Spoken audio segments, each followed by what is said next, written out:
नमस्कार दोस्तों, जय हिंद। हम आपका स्वागत करते हैं अपने यूट्यूब चैनल टाइगर विकास में। दोस्तों, आशा करते हैं कि आप सब अच्छे होंगे, खुश होंगे, खुशहाल होंगे, जबरदस्त होंगे। तो दोस्तों, आज हम इस वीडियो में लेकर के आए हैं दुर्गा भर्ती यूपीएसआई के मूल विधि एवं संविधान की क्लास 5। दोस्तों, हम इस वीडियो में आपको वही क्वेश्चन करा रहे हैं जो आपके प्रीवियस ईयर पेपर में आए हुए क्वेश्चन हैं।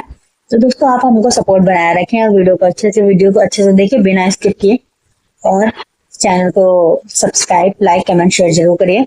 दोस्तों, हम चलते हैं अपने नेक्स्ट क्वेश्चन पे। इस वीडियो का हमारा फर्स्ट क्वेश्चन है क्वेश्चन नंबर फर्स्ट क्या है दोस्तों, ध्यान से पढ़िएगा, ध्यान से देखिएगा और समझिएगा।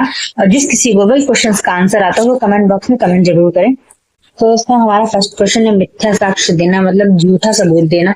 ये अपराध भारतीय दंड संहिता की किस धारा में परिभाषित किया गया है, लिखा गया है? तो दोस्तों, इसका आंसर हो जाएगा सी। जिस किसी को भी इस क्वेश्चन का आंसर या किसी भी क्वेश्चन का आंसर आता है तो कमेंट बॉक्स में जरूर कमेंट करें। दोस्तों, मिथ्या साक्ष्य देना धारा 191 में परिभाषित किया गया, और मिथ्या साक्ष्य गढ़ना वो किसने? धारा 192 में। मिथ्या साक्ष्य गढ़ना, मिथ्या साक्ष्य देना और गढ़ना अलग बात होती है। मिथ्या साक्ष्य गढ़ना इसको परिभाषित किया गया है धारा 192 में। दोस्तों, ये मोस्ट इंपोर्टेंट क्वेश्चन है और ये आपके एग्जाम में आया हुआ क्वेश्चन है। तो दोस्तों, इसको अच्छे से समझिए और अच्छे से पढ़िए। अब दोस्तों, चलते हैं अपने नेक्स्ट क्वेश्चन पे। हमारा नेक्स्ट क्वेश्चन है स्क्रीन पर, प्रश्न नंबर 2। इसमें भारतीय दंड संहिता का कौन सा अध्याय, भारतीय दंड संहिता का कौन सा अध्याय वातावरण के स्वास्थ्य के लिए हानिकारक बनाने के अपराधों से संबंधित है? भारतीय दंड संहिता का कौन सा ऐसा अध्याय है जो वातावरण को स्वास्थ्य के लिए हानिकारक बनाने के अपराधों से संबंधित है? दोस्तों, इसका आंसर हो जाएगा आंसर नंबर डी। क्या हो जाएगा इसका आंसर दोस्तों? आपका आंसर नंबर डी। अब चलते हैं दोस्तों अपने नेक्स्ट क्वेश्चन में। नेक्स्ट क्वेश्चन है हमारा स्क्रीन पे, हमारा प्रश्न नंबर 3। हमारा प्रश्न नंबर 3, बलात् संघ की पीड़ित का परिचय प्रकटन भारतीय दंड संहिता की किस धारा के अंतर्गत दंडनीय है? और पीड़ित का परिचय प्रकटन भारतीय दंड संहिता की किस धारा के अंतर्गत दंडनीय है? तो दोस्तों, इसका करेक्ट आंसर हो जाएगा आपका बी। क्या हो जाएगा? बी, धारा 228 तक। क्या बोलेंगे दोस्तों इसको? धारा 228 तक। ये मोस्ट इंपोर्टेंट क्वेश्चन है, इसको आप ध्यान रखिएगा और समझिएगा। और दोस्तों, सेशन को अच्छे से शेयर करिएगा, समझने की कोशिश करिएगा और ऐसे ही बने रहिए। हमारा फोर्थ क्वेश्चन आ गया दोस्तों, गलत वजन। क्या बोलते हैं? गलत वजन या माप के छलपूर्ण उपयोग के लिए आईपीसी में निर्धारित कारावास अधिकतम सजा कितनी है? सजा होगी दोस्तों, इसका आंसर हो जाएगा आपका बी। क्या हो जाएगा? बी, 1 वर्ष, 1 वर्ष की सजा दी जाती है, जो कि गलत वजन या माप के छलपूर्ण उपयोग के लिए आईपीसी में निर्धारित कारावास से अधिकतम सजा होती है। तो इसका क्या आंसर हो जाएगा दोस्तों? 1 वर्ष, 1 वर्ष। दोस्तों, आप चलते हैं अपने नेक्स्ट क्वेश्चन नंबर 5। सार्वजनिक उपद्रव भारतीय दंड संहिता की किस धारा के अंतर्गत आता है? सार्वजनिक उपद्रव भारतीय दंड संहिता की किस धारा के अंतर्गत आता है? सार्वजनिक उपद्रव किस धारा के अंतर्गत है दोस्तों? जिसको भी आंसर आता है वो कमेंट जरूर करिएगा। इसका आंसर हो जाएगा दोस्तों आप आंसर नंबर बी। क्या हो जाएगा? Answer number B, 268। क्या हो जाएगा दोस्तों? 268। इसमें भारतीय दंड संहिता 1860 की धारा 268 के अंतर्गत सामाजिक सार्वजनिक उपद्रव या लोक उत्ताप, मतलब पब्लिक न्यूसेंस आता है। लोक उत्ताप से जनसाधारण में क्षति, बाधा, संकट या क्षोभ उत्पन्न हो जाता है। क्या दोस्तों उत्पन्न हो जाता है? सार्वजनिक उपद्रव से जनसाधारण में क्षति, बाधा, संकट या क्षोभ उत्पन्न हो जाता है। अब चलते हैं अपने दोस्तों नेक्स्ट क्वेश्चन पे। नेक्स्ट क्वेश्चन है हमारे स्क्रीन पे, जो कोई द्वेष भाव से किसी प्राणघातक रोग का संक्रमण फैलाता है, उसे कारावास की सजा दी जा सकती है, जो वर्ष तक बढ़ सकती है। जो मतलब कितने वर्ष तक बढ़ सकती है मैक्सिमम? तो इसका आंसर हो जाएगा दोस्तों सी। क्या हो जाएगा? कितने साल तक बढ़ सकती है दोस्तों? 2 साल तक। जो सजा है उसको हम मैक्सिमम कितने ईयर तक बढ़ा सकते हैं या बढ़ सकते हैं, तो उसको ध्यान रखेंगे। इसका आंसर 2 हो जाएगा। प्राणघातक रोग का संक्रमण फैलाता है। क्या फैलाता है? प्राणघातक रोग का संक्रमण फैलाता है। अब चलते हैं अपने अगले क्वेश्चन पे। अगला क्वेश्चन हमारा क्वेश्चन नंबर 7। ये है तरीके से सार्वजनिक रास्ते पर ड्राइविंग करना। यहाँ पे डैश होगा। क्या होगा? यहाँ पे डैश, यहाँ पे ब्लैंक होगा। तरीके से सार्वजनिक रास्ते पर ड्राइविंग करना अपराध के रूप में शामिल है जो मानव जीवन को खतरे में डाल देता है। तो जो मानव जीवन को खतरे में डाल देता है। तो इसका आंसर हो जाएगा अंधाधुंध तरीके से या लापरवाही के, मतलब किस तरीके से सार्वजनिक रास्ते पर ड्राइविंग करना अपराध के रूप में शामिल है। वैसे अंधाधुंध तरीके से इसका आंसर हो जाएगा अंधाधुंध या लापरवाही से। चलते हैं अपने अगले क्वेश्चन पे। अगला क्वेश्चन है हमारा क्वेश्चन नंबर 8। जो कोई भी वर्ष से कम आयु के वक्त वर्ष से कम आयु के व्यक्ति को कोई अश्लील वस्तु वितरित करता है या फिर अश्लील वस्तु वितरित करता है, वह अपराध का दोषी है। किसमें दिया गया है? इसका आंसर हो जाएगा आंसर नंबर सी 20। क्या हो जाएगा क्वेश्चन इसका आंसर नंबर 20। चलते हैं अपने अगले क्वेश्चन पे। अगला क्वेश्चन है क्वेश्चन नंबर 9।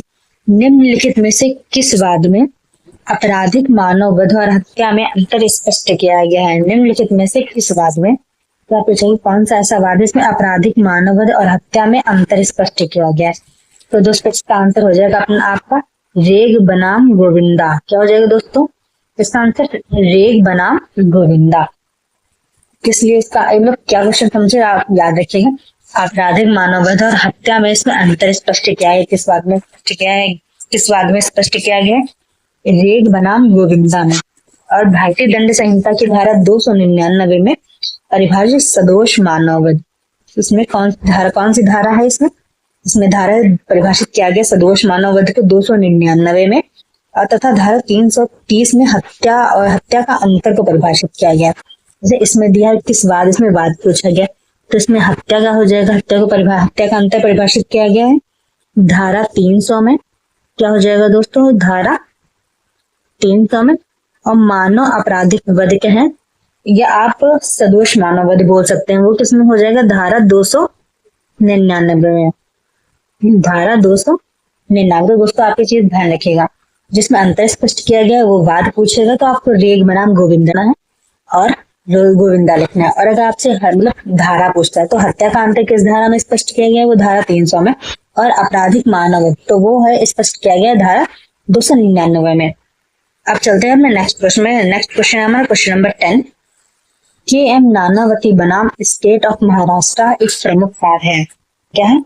के.एम. नानावती बनाम स्टेट ऑफ महाराष्ट्र का एक प्रमुख वाद है। तो दोस्तों इसका आंसर हो जाएगा आपका आंसर नंबर डी, गंभीर एवं अचानक प्रकोपन के संबंध में। क्या है? गंभीर एवं अचानक प्रकोपन के संबंध में। दोस्तों ये बहुत ही इंपॉर्टेंट क्वेश्चन है, आप इसको ध्यान रखिएगा और अच्छे से समझिएगा, ये आपके पेपर में एग्जाम में आ सकता है। अब चलते हैं अपने नेक्स्ट क्वेश्चन पे, क्वेश्चन नंबर 11। क्वेश्चन नंबर 11 हमारा क्या कह रहा है? मृत्यु दंड विरल में विरलतम। क्या है? मृत्यु दंड विरल में विरलतम मामलों में दिया जाना चाहिए, अभी निर्धारित किया गया है। किसमें अभी निर्धारित किया गया है? मृत्यु दंड विरल में से विरलतम मामलों में ही दिया जाना चाहिए, अभी निर्धारित किया गया है। इसका आपका हो जाएगा आंसर ए। क्या हो जाएगा दोस्तों? आंसर ए, बच्चन सिंह बनाम पंजाब राज्य में। क्या हो जाएगा? बच्चन सिंह बनाम पंजाब राज्य में। इसका आंसर आप ध्यान रखिएगा, इसका आंसर क्या है दोस्तों? ए। अब चलते हैं अपने नेक्स्ट क्वेश्चन पे। नेक्स्ट क्वेश्चन हमारा हमारे स्क्रीन पर क्वेश्चन नंबर 12। किस मामले में सुप्रीम कोर्ट ने भारतीय दंड संहिता, किस मामले में सुप्रीम कोर्ट ने भारतीय दंड संहिता आईपीसी की धारा 303 को रद्द कर दिया था, जिसके अनुसार एक आजीवन कैदी द्वारा हत्या के लिए उसे अनिवार्य मृत्यु दंड दिया जाना चाहिए। धारा 303 को रद्द कर दिया था, जिसके अनुसार एक आजीवन कैदी द्वारा दी गई हत्या के लिए उसे अनिवार्य मृत्यु दंड दिया जाना चाहिए। तो इसका आंसर हो जाएगा दोस्तों, क्या हो जाएगा इसका आंसर दोस्तों? सी, मिठू बनाम। क्या हो जाएगा? मिठू बनाम पंजाब राज्य। क्या हो जाएगा इसका आंसर? मिठू बनाम पंजाब राज्य। मिठू बनाम पंजाब राज्य के मामले में सर्वोच्च न्यायालय ने भारतीय दंड संहिता की धारा 303 को रद्द कर दिया था। ये बहुत इंपॉर्टेंट क्वेश्चन है, ये आपके प्रीवियस पेपर में पूछा गया है, तो आपको इस पर मोस्ट इंपॉर्टेंट समझिए और इसको अच्छे से समझ लीजिए। दोस्तों अब चलते हैं हमें नेक्स्ट क्वेश्चन पे, क्वेश्चन नंबर 13। क्वेश्चन नंबर 13 है हमारा, देखिए क्वेश्चन नंबर 13। भारतीय दंड संहिता की किस धारा में दहेज मृत्यु संबंधी विधि अंतर्विष्ट है?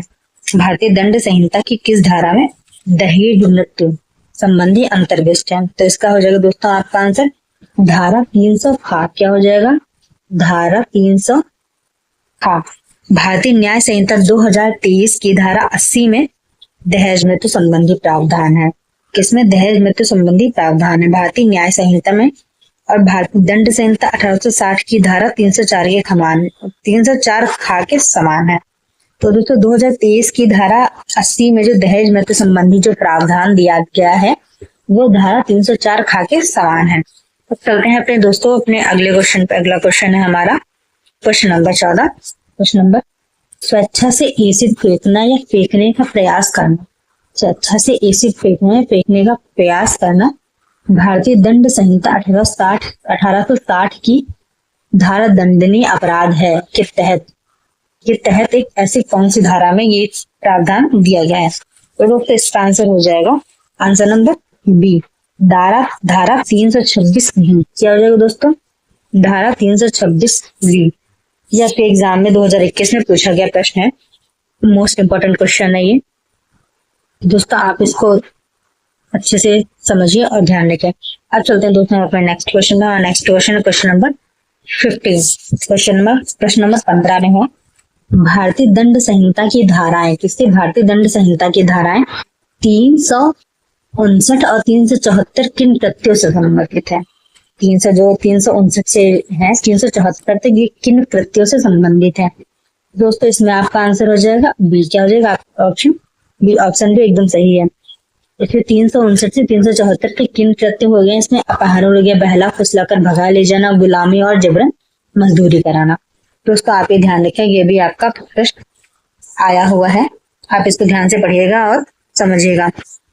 369 से 374 मतलब प्रश्न अगर एग्जाम में कोई भी ऐसा क्वेश्चन आ जाए जिसमें से 359 से 374 के बीच कोई भी धारा आ जाए जिनमें से किसी के संबंधित कृत्य डालने, तो हमेशा ये याद रखिएगा बी वाला ऑप्शन सही होगा। अपहरण, बहला फुसलाकर भगा ले जाना, गुलामी और जबरन मजदूरी कराना।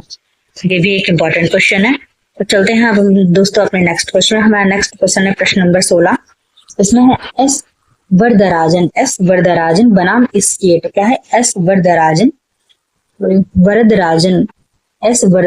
बनाम स्टेट का संबंध निम्न में से किससे है? दोस्तों प्रश्न क्या पूछा है? एस वरदराजन बनाम स्टेट का संबंध निम्न में से किससे है? तो दोस्तों इसका आंसर हो जाएगा आंसर नंबर सी, धारा 363 आईपीसी। क्या हो जाएगा? धारा 363 आईपीसी बोले या भारतीय दंड संहिता बोले, एग्जाम में कुछ भी लिख के आ सकता है। तो अब दोस्तों इस चीज को आप ध्यान रखिएगा, धारा 363 आईपीसी। अब चलते हैं अपने नेक्स्ट क्वेश्चन पे। Question number 17।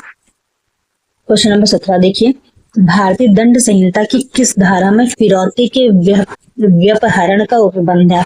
कि किस धारा? फिरौती के लिए व्यपहरण, क्या के लिए? फिरौती के लिए व्यपहरण का उपबंध है। तो इसका आंसर हो जाएगा दोस्तों question number answer number D. क्या हो जाएगा? Answer number D. Answer number D आपका क्या है? धारा 364 का। क्या है? धारा 364 का। ये भी मोस्ट इंपोर्टेंट क्वेश्चन है, तो दोस्तों इसको भी ध्यान रखिएगा। और व्यपहरण को किडनैपिंग बोलते हैं, समझिए। किडनैपिंग फिरौती के लिए व्यपहरण हो गया किडनैपिंग फॉर रैंसम। क्या बोलेंगे? Kidnapping for ransom. जो है व्यपहरण आ गए, अपहरण आ गए, तो उसको किडनैपिंग समझिएगा। अपहरण तो वैसे सबको पता होता है मोस्टली, पर व्यपहरण में थोड़ा सा कंफ्यूजन क्रिएट हो जाती है, तो दोस्तों इसको ध्यान रखिएगा। अब चलते हैं अपने नेक्स्ट क्वेश्चन पे। प्रश्न नंबर 18। प्रश्न नंबर 18 है बलात्कार संबंधी कानूनों को बदलने के लिए किस कमीशन को बनाया गया है? कौन से कमीशन को बनाया गया है? कौन सा कमीशन है? आंसर इसका हो जाएगा ए। कौन सा कमीशन है? वर्मा कमीशन। कौन सा कमीशन है दोस्तों? वर्मा कमीशन। अब चलते हैं अपने नेक्स्ट क्वेश्चन पे। ये भी बहुत इंपॉर्टेंट क्वेश्चन है, 2014 में पूछा गया आपका प्रश्न है, तो इसको भी दोस्तों ध्यान से समझिएगा और पढ़िएगा। अब चलते हैं अपने नेक्स्ट क्वेश्चन नंबर 19। प्रश्न नंबर 19 में क्या लिखा है? निम्नलिखित वादों में से किस वाद में लैंगिक उत्पीड़न के शमन के लिए उच्चतम न्यायालय ने महत्वपूर्ण मार्गदर्शक सिद्धांत दिए? उच्चतम न्यायालय ने महत्वपूर्ण मार्गदर्शक सिद्धांत दिए। तो इसका आंसर हो जाएगा आपका ए, विशाखा बनाम राजस्थान राज्य। क्या हो जाएगा? विशाखा बनाम राजस्थान राज्य। अब चलते हैं दोस्तों अपने नेक्स्ट पे। हमारा क्वेश्चन नंबर 20, ये अंतिम प्रश्न है, आप समझिए दोस्तों। ये अंतिम प्रश्न क्या कह रहा है हमारा? क्वेश्चन नंबर 20, भारतीय दंड संहिता में चोरी परिभाषित है। चोरी को किस धारा में परिभाषित किया गया? तो उसका हो जाएगा धारा 378। क्या हो जाएगा? दोस्तों धारा 378 ये आपका मोस्ट इम्पोर्टेंट क्वेश्चन है, इसको आप अच्छे समझिए। ये भी आपके प्रीवियस ईयर पेपर में आया हुआ क्वेश्चन है। तो दोस्तों हम अपनी वीडियो को यहीं पर समाप्त करते हैं। आप हमारे साथ ऐसे बने रहे। हाँ, हम आपको सभी क्लासेस प्रोवाइड कराएंगे, सभी सब्जेक्ट के जितने भी यूपीएसआई का सिलेबस चैनल पर ऐसे ही सपोर्ट बनाए रखें और चैनल को सब्सक्राइब, लाइक, कमेंट, शेयर जरूर करें। धन्यवाद।